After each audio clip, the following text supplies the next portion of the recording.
नारायण नारायण नारायण नारायण यावर रामचंद्र और मुक्त वंश। एक भाई ने ये बात पूछी कि हम लोग जिस समय में शिक्षा की उपदेश की बात सुनते हैं उस समय में तो ऐसा होता है कि मानो हम इसी काम को हर वक्त करें, किंतु जब संसार के काम में लग जाते हैं या किसी काम के वहां लग जाते हैं तो फिर उस बात को भूल जाते हैं। तो ऐसी अवस्था के वहां क्या करना चाहिए और क्यों भूल जाते हैं और इसके लिए क्या उपाय है? कि संसार के काम में लग जाते हैं तो उसी काम के बीच के वहां एकदम लग जाते हैं। तो उसी काम के वहां लग जाना हमारा ठीक है या नहीं, या नहीं ठीक है तो हमको क्या करना चाहिए और क्यों भूल जाते हैं? वो बात सुनी हुई हृदय के वहां एक प्रकार से शब्द में आकर के भी लगती क्यों नहीं है, उसके अनुसार हम एक प्रकार से बन क्यों नहीं जाते हैं? तो उसका उत्तर यह है कि उसमें जो है अपना विश्वास जो है, श्रद्धा जो है, प्रेम है, वो उतना नहीं है। उसमें श्रद्धा विश्वास प्रेम हुए तो वो बात एकदम कायम रहेगी। दूसरी बात यह है, हम जब काम करते हैं तो उस समय के बीच के वहां उस बात को हम भूल जाते हैं, शिक्षा की उपदेश की बात को।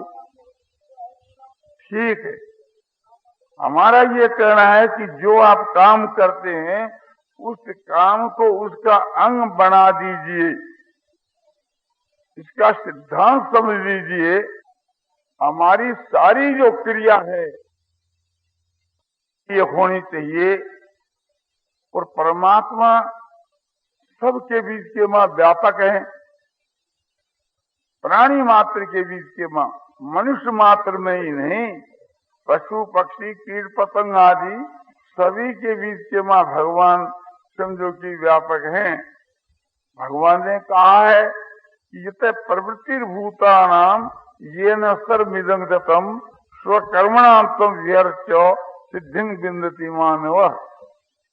गीता की 18वीं अध्याय के 46 के श्लोक में भगवान कहते हैं कि यत प्रवृत्तिर्भूतानाम, कि जिस परमात्मा से यह संसार उत्पन्न हुई है और जो परमात्मा इस संसार के बीच के मां व्यापक है, उस परमात्मा को अपने कर्मों के द्वारा पूज करके मनुष्य परम सिद्धि को प्राप्त हो जाता है या में मुक्त हो जाता है। इसका भाव यह है कि जितने संसार के वहां प्राणी हैं, पशु पक्षी कीट पतंग मनुष्य देवता आदि, जितने संसार के बीच के वहां प्राणी मात्र, उन सब के बीच के वहां परमात्मा व्यापक है। कि जैसे ये आकाश जो है, ये वायु तेज जल पृथ्वी में जैसे व्यापक है, इस प्रकार से परमात्मा यावन मात्र सब के बीच के वहां व्यापक है। ऐसा समझ करके अपने कर्मों के द्वारा उनकी सेवा करनी, अपने कर्मों के द्वारा, अपने कर्मों के द्वारा, जैसे स्त्री जो है उनका जो कर्म है वे अपने कर्मों के द्वारा उस परमात्मा की पूजा करें, और पुरुष है तो वे अपने कर्मों के द्वारा परमात्मा की पूजा करें। अपने कर्म क्या कि जिसका जो कर्म है, समझो कि जिसका किसी का सेवा करने का काम है, किसी का व्यापार करने का काम है, किसी का खेती करने का काम है, और किसी का युद्ध करने का काम है, या किसी का उपदेश देने का काम है, या जो जिसका काम है उस काम को इस उद्देश्य से ही करना चाहिए कि जिसके वहां परमात्मा की सेवा हो। परमात्मा की सेवा से तात्पर्य यह है कि सबके हित का काम करना चाहिए। हमारी जो क्रिया है उससे प्राणी मात्र का हित होना चाहिए। वही वास्तव के वहां असली काम है और वही असली भगवान की भक्ति है। ते प्राप्नुवन्ति मामेव सर्वभूत हिते रतः। भगवान ने गीता की 12वीं अध्याय के चौथे श्लोक के उत्तरार्ध में ये बात कही कि वे मुझको ही प्राप्त होते हैं जो संपूर्ण भूत प्राणियों के हित में जो सुरत है। तुलसीदास जी भी कहते हैं कि परहित बस जा के मन माही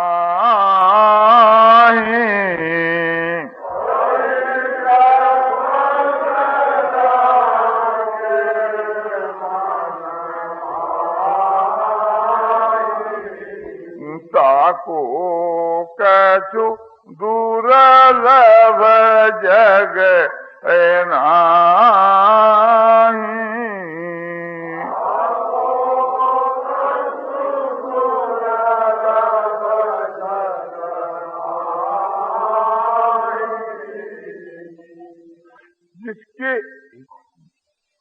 जिसके मन के बीच के वहां दूसरे का हित वास करता है, जिसके हृदय में हर वक्त दूसरे के हित करने की इच्छा रहती है, उसके लिए संसार के बीच के वहां कोई वस्तु भी है तो दुर्लभ नहीं।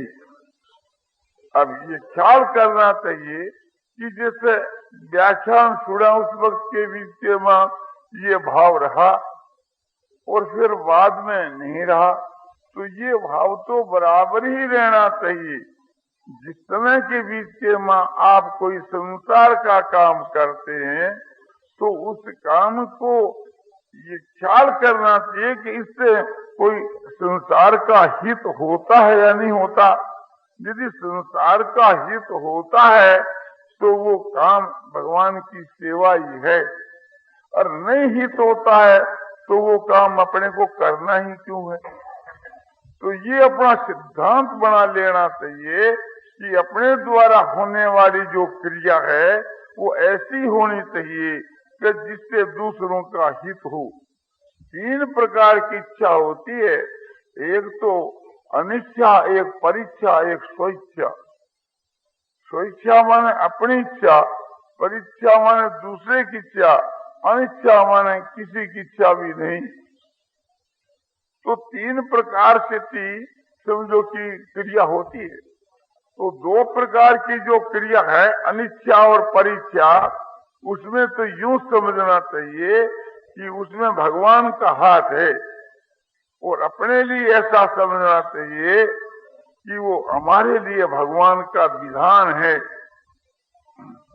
हमारे लिए भगवान का विधान है। हमने जो पाप किए हैं उनका फल तो दुख के रूप में हमको प्राप्त होता है, और हमने जो पुण्य किया है उसका फल हमको सुख के रूप में आकर के प्राप्त होता है। किंतु सुख और दुख का जो फल जो है वो फल एक प्रकार से भगवान के हाथ में है। मनुष्य के हाथ में कर्म करना है, न कि फल। ये सिद्धांत गीता का कि कर्मण्येवाधिकार से मां फले सुखदाचनो। अर्जुन, तेरा कर्म करने के मां अधिकार है और फल में तुम्हारा अधिकार नहीं। तो कोई भी कार्य होता है अनिच्छा से या परीक्षा से, तो समझो कि वो मनुष्य के कर्मों का फल है। उदाहरण के लिए जैसे मैं आपको बतलाता हूँ, परीक्षा की बात बतलाता हूँ। कोई एक मनुष्य किसी एक लड़के को अपने दत्तक पुत्र बना करके अपना सारा स्टेट उसको दे दी, यानी 2 लाख 4 लाख रुपया का स्टेट किसी को अपना पुष्णा पुत्र कहते, बंगाल के मां हमारे गोद का पुत्र कहते हैं, और हिंदी में दत्तक पुत्र कहते हैं। तो उसको एक प्रकार से थी अपने 2 लाख रुपया का स्टेट है उसके नाम से कर दिया। लड़के ने कोई भी प्रकार का परिश्रम भी नहीं किया और लड़के को पता भी नहीं एक प्रकार से कि ये क्या हो रहा है। छोटा लड़का तो समझता भी, थोड़ा बड़ा जो लड़का है वो थोड़ा समझता है, किंतु उस लड़के का कोई पुरुषार्थ कुछ भी नहीं है। तो ये परीक्षा से थी, समझो किसी मनुष्य ने अपना स्टेट किसी को दे दिया, तो जिसको प्राप्त हुआ है उसे कि खुद की इच्छा है, खुद का कोई परिश्रम उसमें कुछ भी नहीं, तो उसके पुण्य के प्रताप से, उसके पूर्व के कोई पुण्य थे, उसका ये विधान भगवान का किया हुआ है कि उसको इस प्रकार से अपना धन मिल गया। दूसरी बात यह है कि कोई 10,000 रुपया लेकर के रेल का वहां जा रहा है, वही लड़का जा रहा है और समझो कि रास्ते में चोर डाकू मिल गए, उसको जान से मार डाला और रुपये सो ले गई, तो ये उसके पाप के फल का नतीजा हुआ। उसने कोई पूर्व में पाप किया था, उसके फल स्वरूप के बीच के वहां उसको यह दंड मिल गया परीक्षा से। तो वो परीक्षा, पहला जो परीक्षा का जो फल है वो पुण्य का फल था, दूसरा जो परीक्षा का जो फल है ये पाप का फल है। इसी प्रकार से थी अनिच्छा से थी। अनिच्छा से थी कैसे कि जैसे हम लोग यहाँ बैठे हैं, ये मकान गिर जा और हम लोग दब करके मर जाऊं, तो किसी की इच्छा नहीं कि हम मर जाएं, तो अनिच्छा से काम हो सकता है, घटना हो सकती है। कहीं भूकंप आ गया और समझो कि जमीन फट करके हजारों लाखों आदमी मर गए, कहीं बाढ़ आ गई और उसमें लोग होश से बह गए, कहीं अकाल पड़ गया उसमें लोग मर गए।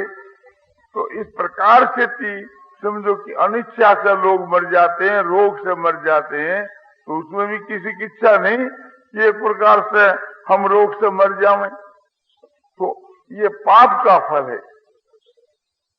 थोड़ी जो हानि है, बड़ी जो हानि है, ये पाप का फल है। इसी प्रकार से थी पुण्य का फल है। पुण्य का फल यह है कि समझ लो कि उसको कोई प्रकार का लाभ हो गया, उसके समझो कि घर के बीच के वहां जो मकान है, जगह जमीन है, उसका 4 डबल दाम हो गया, 1 लाख की चीज का 4 लाख रुपया हो गया, किसी ने दान भी नहीं दिया और समझो उसकी भी कोई इच्छा किसी नहीं थी, इसी प्रकार से धन बढ़ गया घर के वहां बैठे बैठे। तो ये अनिच्छा प्रारब्ध का फल है, माने पूर्व के पुण्य का ये उसको फल मिला, भगवान ने उसका विधान कर रखा था। तो अनिच्छा और परीक्षा के बीच के वहां कोई किसी का चारा भी नहीं है।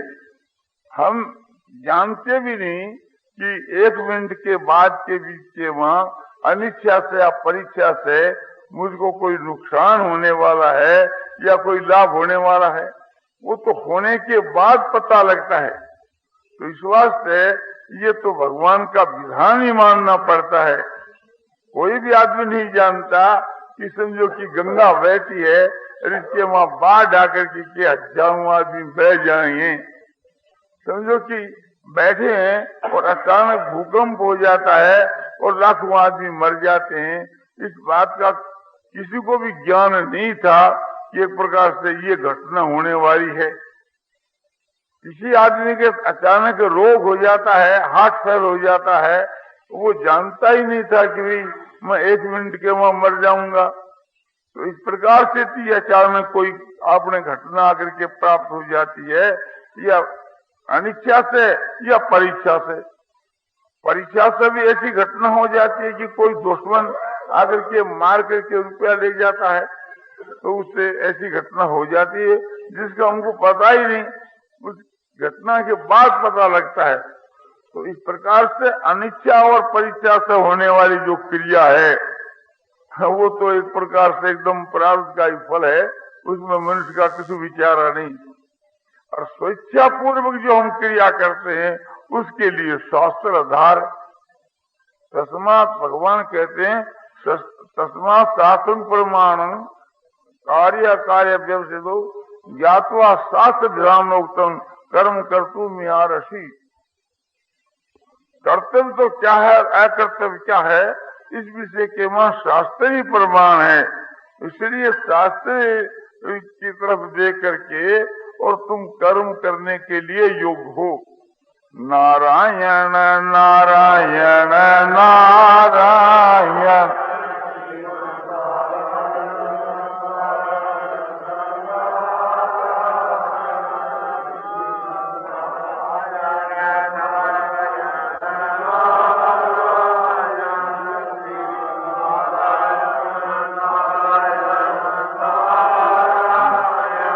सियावर रामचंद्र की जय, मोर मुकुट वंशी वाले की जय। तो अपना जो कर्तव्य है, इस विषय के बीच के मां शास्त्र ये कहता है कि मनुष्य का ये कर्तव्य है कि अपनी आत्मा का कल्याण करना चाहिए। और कल्याण होने का उपाय ये बतलाया कि भगवान की सेवा करना, और भगवान का ये स्वरूप बतलाया कि सबकी आत्मा के मां भगवान विराजमान हो रही। इस वास्ते सबकी सेवा ही भगवान की सेवा है। तो ऐसा समझ करके हम लोगों को और सबकी सेवा करनी चाहिए। ये भी ख्याल रखना चाहिए। समझो कि हमारे पास के बीच के वहां लाखों करोड़ों रुपये हैं, हमारे पास के वहां बड़ा कुटुंब है, हमारा शरीर है वो बड़ा एक स्वास्थ्य ठीक है, और हमारे कोई बात की कमी नहीं, इस प्रकार का हम सोच रहे हैं। किंतु ये नहीं सोचते कि एक क्षण के मां हमारी मृत्यु भी हो सकती है। तो ये भी साथ साथ में हमको सोचना चाहिए। हर एक भाइयों को ये विचार करना चाहिए कि हम लोग कौन हैं और कहां से आए हैं और हमारा क्या कर्तव्य है और हम लोग क्या कर रहे हैं। ऐसा विचार करने से भी आपको मालूम होगा कि 84 लाख योनियों के वहां भ्रमण करता हुआ ये जीव जो है, सो समझो कि इस ईश्वर की कृपा से इस मनुष्य शरीर के वहां आया है। भगवान समझो गीता में भी कहते हैं और तुलसी कीर्त रामायण में बतलाया है। तुलसीदास जी कहते हैं कि आकर 4 लाख 84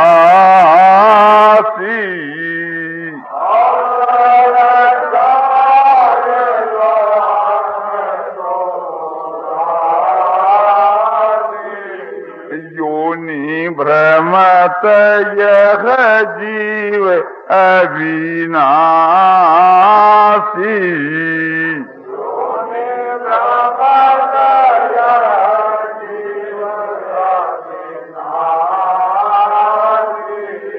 फिरत सदा माया कर प्रेरा।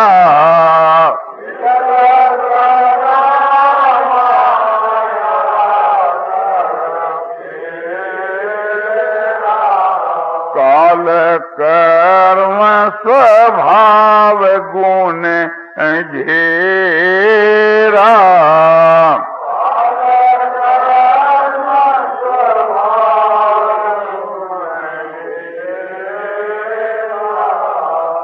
इसका तात्पर्य यह है कि आकर 4 लाख 84, 4 प्रकार की 84 लाख जो योनियां हैं, आकर माने 4 प्रकार की खेन, स्वेदज, अंडज, उद्भिज, जरायुज। इस प्रकार से 4 प्रकार की प्रजा है। जो अंडे से पैदा हो उसको अंडज कहते हैं, जैसे पक्षी और चींटी आदि। और जो पसीने से पैदा हो उसको स्वेदज कहते हैं, जू आदि। और जेर के झिल्ली के साथ में जो पैदा होते हैं उसको जेरज कहते हैं, जैसे पशु और मनुष्य। और उद्भिज कहते हैं कि जो भूमि से मिट्टी से पैदा हुए, जैसे वृक्ष है और समझो कि जीवल आदि भी, ये सब एक प्रकार से मिट्टी से पैदा होते हैं, पानी के संसर्ग से। तो ये समझना चाहिए कि इस प्रकार से 84 लाख जातियां है। समझो कि ये जो आपने वनस्पति है, वृक्ष जो लता गुलम आदि और कीट पतंग पशु पक्षी देवता मनुष्य आदि सब मिलकर के 84 लाख योनियां हैं। तो ये 84 लाख योनिया के बीच के मां ये जीव जो है माया से प्रेरा हुआ और काल कर्म स्वभाव से घिरा हुआ। काल माने समय और कर्म माने पाप कर्म पुण्य कर्म और मिले हुए कर्म। काल कर्म और स्वभाव, स्वभाव माने इसकी प्रकृति। काल कर्म स्वभाव गुण, गुण माने सतोगुण रजोगुण तमोगुण। इन सब से घिरा हुआ जीव जो है 84 लाख योनियों के बीच के मां भ्रमण करता फिरता है। भगवान गीता के मां कहते हैं, ये तो रामायण के मां उत्तरकांड में कहा, और भगवान गीता की 18वें अध्याय के 61 के श्लोक में कहते हैं, कई सुरस्र भूतानां हृदय सृजन्ति सती भ्राम्यंत्र भूतानि यंत्रारूढ़ानि माया। ईश्वर जो है सारे भूत प्राणियों के हृदय के में स्थित जो ईश्वर है, यंत्रारूढ़ानि भूतानि, शरीर रूपी यंत्र के में आरूढ़ जो भूत प्राणी है, ये समझो कि माया के द्वारा कर्मों के अनुसार संसार के मां 84 लाख योनियों के मां ऐसो भरमाते हैं। कौन के? ईश्वर। ईश्वर से भूतानां हृदय से जनती। हे अर्जुन, ईश्वर जो है तो सबके हृदय का स्थित है, और भ्राम्यन सर्वभूतानि, और सारे भूतों को भरमाता है कर्मों के अनुसार, या यूं का जो काल कर्म स्वभाव और गुण के अनुसार उसी का विस्तार। ईश्वर जो है तो सबको भरमाता है उसके कर्मों के अनुसार स्वभाव के अनुसार। तो ये ख्याल करना चाहिए कि फिर ये मनुष्य का शरीर कैसे मिलता है। तो बतलाया जाता है, तुलसीदास जी कहते हैं, कबहू कै करी करुणा नर देगी,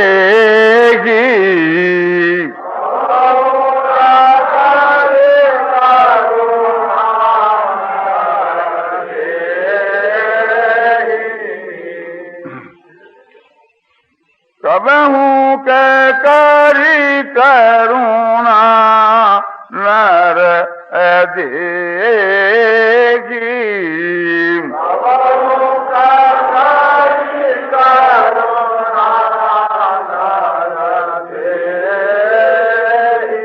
और देत ईस बिनु हेत स्नेही,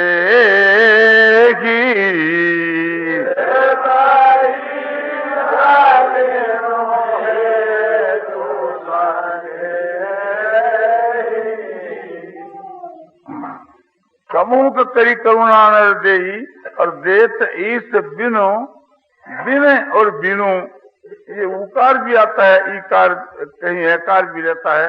दोनों प्रकार का पाठ भेद है रामायण के मां। देत ईस बिनु हेतु, बिन हेतु से नहीं और बिनु हेतु से नहीं। बहुत जगह उकार कहीं तो आता है, कहीं एकार ही रहता है, अर्थ एक ही है। तो ये बात कही गई कि 84 लाख योनियों में ये भ्रमण करता रहता है। तो कभी भगवान कैसे, जो भगवान है कि एक प्रकार से जो हेतु रहित दया करने वाले और हेतु रहित प्रेम करने वाले, वे भगवान इसको अपने मनुष्य का शरीर देते हैं। तो हम लोगों को विचार करना चाहिए, इस नंबर के अनुसार हम लोगों को कभी मनुष्य का शरीर फिर मिले तो लाखों करोड़ों समझो कि वर्षों के बाद इसको मिले। तो ये मनुष्य का शरीर जो हम लोगों को मिला है, इसलिए मिला है आत्मा के कल्याण के लिए, न कि इसको बर्बाद करने के लिए, न कि एक प्रकार से संसार के वहां किसी का अनिष्ट करने के लिए। तो ये मिला है आत्मा के कल्याण करने के लिए। तो मनुष्य के शरीर को पाकर जो अपनी आत्मा का उद्धार नहीं करता है, कल्याण नहीं करता है, वो ये सो मूर्ख है। नर तनु पाए विषय मन देखी।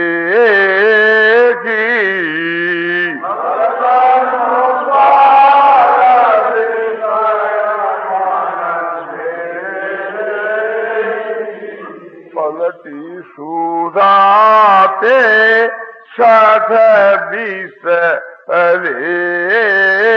की।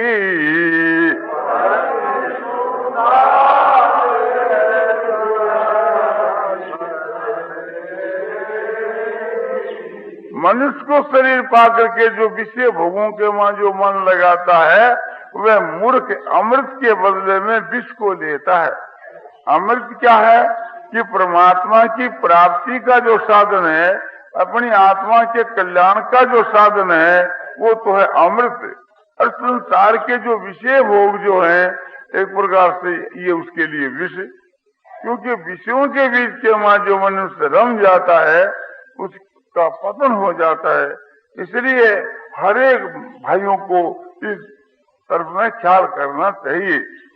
तो बात ये थी कि हम कौन हैं और कहां से आए हैं और हमारा क्या कर्तव्य है और क्या कर रहे हैं। इसका ये उत्तर हुआ कि हम सब जीव हैं, प्राणी हैं, और समझो कि 84 लाख योनियों में भ्रमण करते करते और यहाँ ईश्वर की कृपा से मनुष्य के शरीर में आए हैं।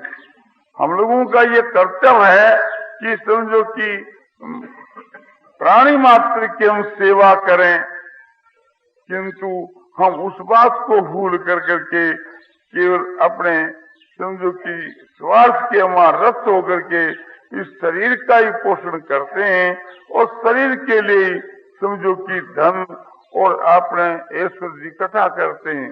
तो ये हमारी ये तो मूर्खता है। ध्यान देना चाहिए, ये जो शरीर है, इस शरीर में इसको पोषण से यदि सुना 5 शेर मांस अधिक हो गया तो उससे क्या लाभ है। समझो कि प्रथम तो ये पता ही नहीं कि हमारी कितनी आयु है, अचानक ही मारे जाएंगे और अचानक ही मर जाएंगे और अचानक एक प्रकार से समझो कि ये घटना हो जाएगी जिसका पता भी नहीं है। तो इसलिए ये सोचना चाहिए कि क्षण भंगुर ये जो शरीर है, और इसको हम समझो कि माल खुआ करके और इसमें मांस बढ़ा लेते हैं, उसका होगा क्या, इसकी खाक हो जाएगी और वो किसी के भी काम में नहीं आएगी। तो ऐसी परिस्थिति के बीच में कितनी भारी हमारी मूर्खता है कि जो हम शरीर को रात दिन पोषते हैं। इस शरीर के पोषणे के लिए हमको ये मनुष्य का शरीर नहीं मिला। ऐसी बात है तो फिर पशुओं में और हम लोगों में फर्क ही क्या है। आहार निद्रा भय मेथुनानी सामान्य चेतानी नराणाम पशुनाम। आहार निद्रा भय मेथुन ये मनुष्यों के मार पशुओं के बीच के मार समान ही है। इसमें क्या दिखता है, यदि ज्ञान नहीं है, यदि एक प्रकार से धर्म नहीं है, धर्म का ज्ञान नहीं है, तो पशु के समान है। इन सब बातों को ध्यान के मां रख करके और हम लोगों को अपने कर्तव्य का पालन करना चाहिए। फिर ध्यान देना चाहिए, हम जो रुपया इकट्ठा करते हैं, एक प्रकार से ये भी हमको सोचना चाहिए कि कल हम जब मर जाएंगे तो उन रुपयों की क्या दशा होगी, उसका भी हमको विचार करना चाहिए। हम जो जितना पाप करते हैं उनका तो फल हमारे को भोगना पड़ेगा, और रुपया की जो क्या दशा होगी उसका अपने अधिकार की बिल्कुल बात नहीं है। आप लोग देखते ही हैं कि कोई भी मनुष्य संसार के मां पाप करता है तो उसका फल आगे जाकर उसको भोगना पड़ता है। हमारे शास्त्रों में लिखा है कि जिस समय के मां वो वाल्मीकि जो ऋषि है वो मनुष्यों को मार करके के धन इकट्ठा करता था और अपने कुटुंब का पालन करता था। नारद जी ने उसको ये उपदेश दिया कि तू जो पाप करता है तो तेरी बड़ी भारी ऐसो दुर्गति होगी, तेरे को ये पाप का फल भोगना पड़ेगा। क्यों पाप करता है? बोलो मैं एक प्रकार से मनुष्यों को मारता हूँ और धन उनसे लूट करके अपने कुटुंब का पालन करता हूँ। और समझो मैं जो पाप करता हूँ तो हम सब कोई उस धन को भोगते हैं तो सभी पाप को भोगेंगे। बोले नहीं, पाप तेरे को भोगना पड़ेगा, तुम अपने घर में जाकर के पूछ करके आ। तो बोले तुम भाग जाओ, तो बोले तुम हमारे को बांध दो। तो नारद को समझो कि गाछ से बांध करके और वो अपने घर के ऊपर पूछने के लिए गया, अपने माँ से, पिता से, स्त्री से, बालकों से, कि मैं जो लोगों को मार करके के जो धन लाता हूँ तो तुम लोगों का पालन करता हूँ, तो इसका पाप जो है किसको लगेगा? बोला इसका तुम जानो, तुम्हारा काम जानो, हमको क्या पता। तब उसकी आंखें खुली और आकर के नारद के चरणों में गिर गया कि महाराज अब मेरा कैसे उद्धार हो बतलाइए। तो नारद जी ने उसको उपदेश दिया कि तुम राम नाम का जप करो। तो राम नाम का जप नहीं कर सके, बतलाया जाता है कि वह उल्टा नाम का जप किया, मरा मरा किया, और आखिर के बीच में वे वाल्मीकि ऋषि हुए। ये हमारे शास्त्र बतलाते। तो ध्यान देना चाहिए कि एक प्रकार से उसको इतने में ज्ञान हो गया। इस बात को हम लोगों को भी ख्याल में लाना चाहिए कि हम जो जितने पाप करते हैं उनका फल तो हमारे को भोगना पड़ेगा, और वो धन इकट्ठा होगा, उसकी जो क्या दशा होगी, क्या गति होगी, उसका कोई अभी निश्चय नहीं है। ऐसी बात को सोच करके हमको धन के लिए या समझो कुटुंब के लिए, अपने शरीर के लिए, किसी के लिए भी हमको पाप नहीं करना चाहिए। पाप क्या कि जैसे झूठ बोलना, चोरी करना, व्यभिचार करना, हिंसा करना, मदिरा पीना, मांस खाना, जुआ खेलना, आदि आदि बहुत से जितने जो शास्त्र के वहां जिनका समझो कि पाप के नाम से आपने विवेचन किया है, कथन किया है, वे सब पाप है जिससे संसार की हानि होती है। तुलसीदास जी एक सार बात कहते हैं, परहित सारी से धर्म नहीं भाई,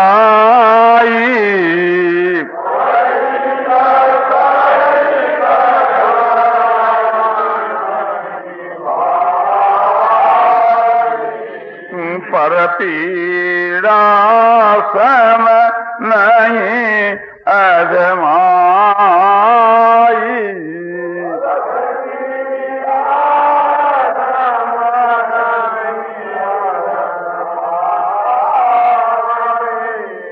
दूसरे की आत्मा को दुख पहुंचाने के समान तो कोई पाप नहीं है, और दूसरे की आत्मा को सुख पहुंचाने के समान कोई धर्म नहीं है। नारायण नारायण